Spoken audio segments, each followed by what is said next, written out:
नमस्ते बच्चों, राज हिंदी क्लासेस में आप सभी का स्वागत। आज हम कक्षा 7 के पाठ 5 मिठाई वाला के प्रश्नोत्तर करने जा रहे हैं। ये एक बहुत ही मार्मिक कहानी है जिसे भगवती प्रसाद वाजपेयी जी ने लिखा था। तो इसके प्रश्नोत्तर हम शुरू करते हैं। सबसे पहले, मिठाई वाला अलग अलग चीज़ें क्यों बेचता था और वह महीनों बाद क्यों आता था? यानी कि वो हमेशा नहीं आता था, रोज़ नहीं आता था, वो एक दो दिन आता था और फिर कई महीनों के बाद आता था। क्यों ऐसा क्यों करता था? वो मिठाई वाला अलग अलग चीज़ें इसलिए बेचता था ताकि बच्चों में उसकी वस्तुओं के प्रति रुचि बनी रहे।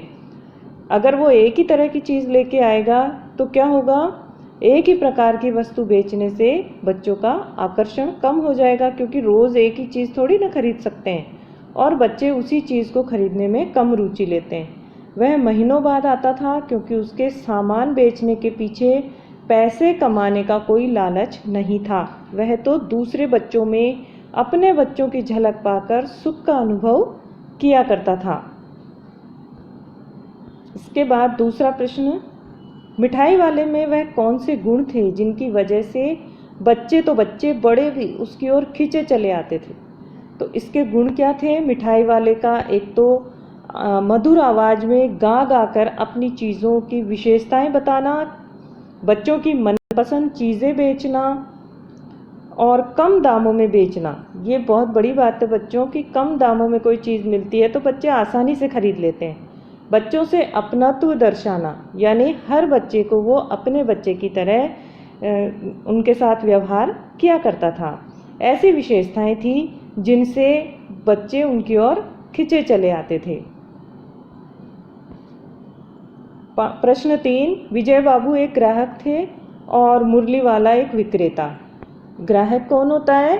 जो सामान को खरीदता है। और विक्रेता कौन होता है? जो सामान को बेचता है। तो जो विजय बाबू थे वो खरीदार थे और मुरली वाला जो था वो विक्रेता था, यानी कि बेचने वाला था। दोनों अपने अपने पक्ष में क्या तर्क पेश करते हैं? देखो, हमेशा ग्राहक और विक्रेता के अलग अलग तर्क होते हैं। सभी अपने अपने लाभ की बात करते हैं। तो विजय बाबू एक ग्राहक थे जबकि मुरली वाला एक विक्रेता। दोनों ने मोल भाव के लिए अपने अपने तर्क दिए। विजय बाबू ने क्या तर्क दिया कि फेरी वाले की झूठ बोलने की आदत होती है, देते हैं सभी को दो दो पैसे में, पर एहसान का बोझ मेरे ऊपर लाद रहे हैं। यानी कि कोई भी जो विक्रेता है, फेरी वाला हो चाहे दुकानदार हो, वो आपको क्या कहेगा कि अजी हम दूसरों को इतने में देते हैं लेकिन आपको कम में दे रहे हैं, इसका मतलब आपके ऊपर एहसान कर रहे हैं। लेकिन ऐसा नहीं होता, वो सबको उसी दाम में देते हैं। उसके बाद जो मुरली वाला था उसने क्या तर्क प्रस्तुत किया कि ग्राहक को वस्तुओं की लागत का पता नहीं होता। उनको पता नहीं होता कि कौन सी चीज़ कितने की बनी है। उनका दस्तूर होता है कि दुकानदार चाहे हानि उठाकर भी वस्तु क्यों न बेचे, पर ग्राहक यही समझते हैं कि दुकानदार उन्हें लूट रहा है। यानी कि कितने भी कम दामों में कोई चीज़ दे दे, लेकिन हमेशा खरीदने वाला यही सोचता है कि दुकानदार कहीं हमें लूट तो नहीं रहा। तो इस तरह से दोनों ने अपने अपने तर्क दिए। देखो, प्रश्न 4 आपके सामने, खिलौने वाले के आने पर बच्चों की क्या प्रतिक्रिया होती थी? तो देखो, खिलौने तो देख करके हर बच्चे का मन मचलता है। खिलौने वाले के आने पर बच्चे बहुत खुश हो जाते थे, बच्चे अति उत्साहित हो जाते थे। उन्हें खेल कूद भूलकर अपने सामान, जूते चप्पल आदि का भी ध्यान नहीं रहता था। वे अपने अपने घर से पैसे लाकर खिलौने का मोल भाव करने लग जाते थे। खिलौने वाला उनका मन चाहा खिलौने दे देता था और बच्चे उन्हें लेकर काफ़ी खुश हो जाते थे। बच्चे खुशी से पागल हो जाते थे। इस प्रकार बच्चों की खुशी का ठिकाना नहीं रहता था। प्रश्न संख्या 5 में, रोहिणी को मुरली वाले के स्वर से खिलौने वाले का स्मरण क्यों हो आया? तो रोहिणी को मुरली वाले के स्वर में खिलौने वाले का स्मरण इसलिए हो आया क्योंकि मुरली वाला भी खिलौने वाले की तरह ही मधुर और मादक आवाज़ में मुरलिया बेच रहा था। यानी जिस तरह से खिलौने वाला बहुत ही मधुर आवाज़ में गाकर खिलौने बेच रहा था, उसी आवाज़ में मुरली वाला भी बेच रहा था, क्योंकि दोनों एक ही व्यक्ति थे इसीलिए। प्रश्न 6 में किसकी बात सुनकर मिठाई वाला भावुक हो गया था? उसने इन व्यवसायों के अपनाने का क्या कारण बताया था? तो रोहिणी की बात सुनकर मिठाई वाला भावुक हो गया था। उसने इन व्यवसाय अपनाने का कारण यह बताया था, ये वाला, कि इन बच्चों को देखकर उसे अपने खोए हुए बच्चों की एक झलक मिल जाती है, जिससे उसे अनंत सुख की प्राप्ति होती है। यानी उसके जो बच्चे थे वो खो गए थे, या हो सकता है कि इस दुनिया में ही ना हो, तो उन बच्चों की जो झलक है, उन बच्चों की झलक, यानी कि इन बच्चों में वो अपने बच्चों को देखा करता था। प्रश्न संख्या 7 आपके सामने। अब इस बार यह पैसे ना लूँगा। कहानी के अंत में मिठाई वाले ने ऐसा क्यों कहा? मिठाई वाले के जीवन का रहस्य कोई नहीं जानता था, लेकिन जब उसने अपने जीवन की सारी गाथा दादी और रोहिणी को बताई, उसी समय रोहिणी के छोटे छोटे बच्चे चुन्नू मुन्नू आकर मिठाई मांगने लगे और वह दोनों को मिठाई से भरी एक एक पुड़िया देता है। तो रोहिणी पैसे देती है, लेकिन उसका मन अपने बच्चों को याद करके भर आया और वह भावुक हो गया और उसने ये शब्द कहे कि अब इस बार पैसे मैं आपसे नहीं लूँगा। तो प्रश्न संख्या 8, इस कहानी में रोहिणी के चिक के पीछे से बात करती है। चिक, क्या आज भी औरतें चिक के पीछे से बात करती हैं? यदि करती हैं तो क्यों? आपकी राय में क्या यह सही है? तो सबसे पहले तो आप ये समझो कि ये चिक का क्या मतलब है। चिक का मतलब होता है पर्दा। देखो, हमारी भारतीय संस्कृति में बहुत से परिवारों में पर्दा प्रथा आज भी प्रचलित है और वही पर्दे को हम चिक कहते हैं। तो स्वतंत्रता प्राप्ति के पश्चात संविधान ने स्त्री पुरुष को समान अधिकार दिए हैं और आज शिक्षा के प्रसार व आधुनिकीकरण से भी समाज में बदलाव आया है।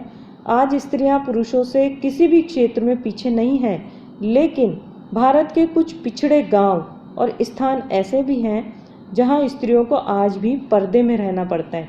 ऐसे में वे चिक के पीछे बात करने को मजबूर होती हैं और हमारी राय में ये पूर्णतया गलत है, क्योंकि स्त्री पुरुष दोनों समाज के आधार हैं। दोनों को समान दर्जा मिलना चाहिए। एक परिवार तभी खुशहाल रह सकता है जब वहाँ की स्त्री खुश रहती है। कहानी से आगे में आपके सामने पहला प्रश्न है। पाठ्य पुस्तक के प्रश्न हमारे यहाँ चल रहे हैं। सभी प्रश्न हम एक के बाद एक करेंगे। आप अंत तक वीडियो को देखिएगा। मिठाई वाले के परिवार के साथ क्या हुआ होगा, सोचिए और इस आधार पर एक और कहानी बनाइए। तो मिठाई वाले का जो परिवार है वो दुर्घटना का शिकार हुआ होगा, इसीलिए तो बताते हैं कि उनकी पत्नी और बच्चे दोनों ही नहीं थे। तो इस प्रकार की आप अपने मन से सोच करके एक और कहानी बना सकते हैं। तो आपको स्वयं को बनानी है। हाट, मेले, शादी आदि आयोजनों में कौन कौन सी चीज़ें आपको ज़्यादा आकर्षित करती है? उनको सजाने बनाने में किसका हाथ होगा? उन चेहरों के बारे में लिखिए। तो 2 प्रश्न हैं यहाँ पे कि सबसे पहले हम ये बताएंगे कि कौन कौन सी चीज़ें सबसे ज़्यादा आकर्षित करती है, और फिर हमें ये भी बताना है कि उन चीज़ों को बनाने में किनका हाथ होता है। देखो, हाट मेले की सभी चीज़ें मन को आकर्षित करती है। वैसे तो सभी चीज़ें आकर्षित करती है, जैसे खाने पीने की चटपटी चीज़ें, चाट, पकौड़ी, दही भल्ले, गोलगप्पे, नमकीन, है ना, सेव पापड़ी, और मिठाइयों में बहुत सारी मिठाइयाँ हम खाते हैं। जलेबी, मालपुए, आइसक्रीम, बर्फ़ के गोले, ये मेलों में बहुत अच्छी लगती है। खिलौने, रंग बिरंगे गुब्बारे, झूले और जादुई तमाशे भी हमें हाट बाज़ार में देखने को मिलते हैं। इन हाट मेले को सजाने में कारीगरों, मज़दूरों और उनके घर की महिलाओं और बच्चों का समान रूप से हाथ होता है। किसी एक के बस की बात नहीं है इतनी सारी सुविधाएं उपलब्ध करवाना। इन सभी चेहरों के पीछे उनकी मेहनत होती है, थकान होती है, कार्य कुशलता होती है, कारीगरी और व्यस्तता, और कुछ आर्थिक लाभ कमाने की छिपी हुई इच्छा भी रहती है, क्योंकि जब तक उन्हें आर्थिक लाभ नहीं होगा तो वो अपने परिवार का पालन पोषण कैसे करेंगे। इसके बाद देखो, अनुमान और कल्पना में आपको कुछ करना है। प्रश्नों को अपने अनुमान से, अपनी कल्पना से आपकी गलियों में कई अजनबी फेरी वाले आते होंगे, आप उनके बारे में क्या क्या जानते हैं? अगली बार जब आपकी गली में कोई फेरी वाला आए तो उससे बातचीत कर जानने की कोशिश कीजिए। तो यहाँ पे हम हमारे हिसाब से उत्तर देने की कोशिश करेंगे, लेकिन आप इन प्रश्नों को यदि अपने अनुमान से करेंगे, स्वयं की कल्पना से इन प्रश्नों के उत्तर देंगे, तो आपको परीक्षा में नंबर भी ज़्यादा अच्छे मिलेंगे। तो देखिए एक उदाहरण आपके सामने कि मैं राजस्थान के जयपुर शहर में रहता हूँ। आप जिस भी शहर में रहते हैं वहाँ का नाम लिखिए। इसके बाद बताएंगे हम कि हमारे गली में मौसम के अनुसार कई फेरी वाले आते हैं, जैसे मूंगफली वाला, चाट वाला, फल वाला, सब्जी वाला, खिलौने वाला, आइसक्रीम वाला, कपड़े वाला, इस तरह से बहुत सारे लोग आते हैं। वे सब मीठी स्वर में पुकार पुकार कर अपनी चीज़ें बेचते हैं और ये लोग कम पैसे में पूंजी के अभाव में, पूंजी का अभाव होता है, इनके पास पैसा नहीं होता है, इसीलिए कम पैसे में घूम घूम कर चीज़ें बेचते हैं। अगर इनके पास पूंजी होती तो ये भी बड़े कारोबारी या दुकानदार होते। अगर मान लो इनके पास पैसा होता तो इन्हें घूमने की क्या आवश्यकता थी, ये भी दुकान खोलकर बैठ जाते। तो इस प्रकार से कम पूंजी के कारण इनको इस तरह के कार्य करने पड़ते हैं। आप भी अपने फेरी वाले से किसी से बात कीजिए कि आपके जो भी पड़ोस में मोहल्ले में आता हो, तो उससे बात कीजिए कि वो ये काम क्यों करते हैं और उसी के आधार पर अपने प्रश्न का उत्तर दीजिए। प्रश्न 2 है, आपके माता पिता के ज़माने से लेकर अब तक फेरी की आवाज़ों में कैसा बदलाव आया है? बड़ों से पूछकर लिखिए। तो यानी उस ज़माने में किस तरह से फेरी वाले आते थे तो वो हम तो नहीं बता सकते, हमारे बड़े ही बता सकते हैं, उनसे पूछिए। और आज की परिस्थिति तो हमें पता है ही, हमारे माता पिता के ज़माने में प्रत्येक वस्तुएं फेरी वाला ही बेचने आया करता था। वह मधुर स्वर में गा गा कर अपना सामान बेचा करते थे। फेरी वाला प्राय सभी तरह की वस्तुएं लाया करते थे, लेकिन आजकल फेरी वालों की संख्या में काफ़ी कमी आ गई है।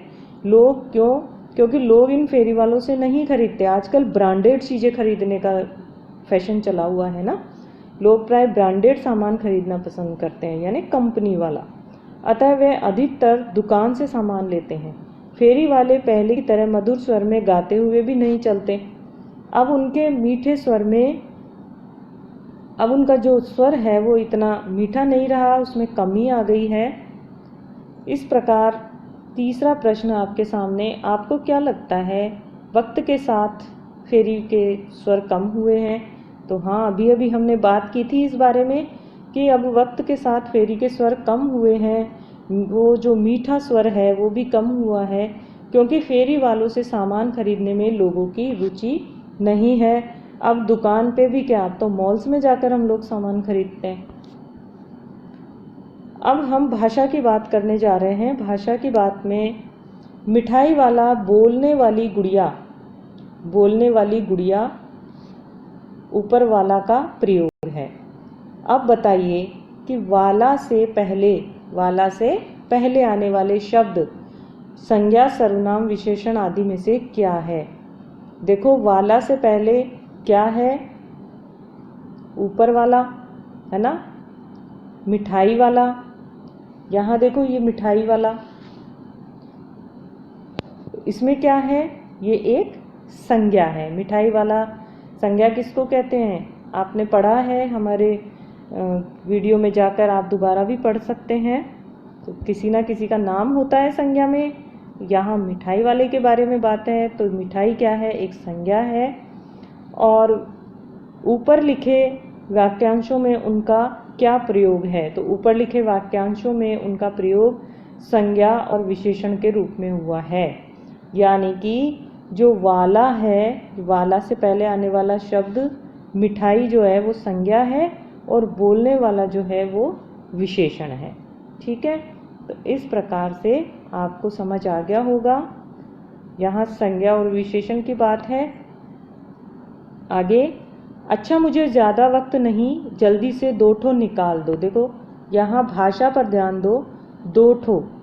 उपर्युक्त वाक्य में ठो के प्रयोग की ओर ध्यान दीजिए।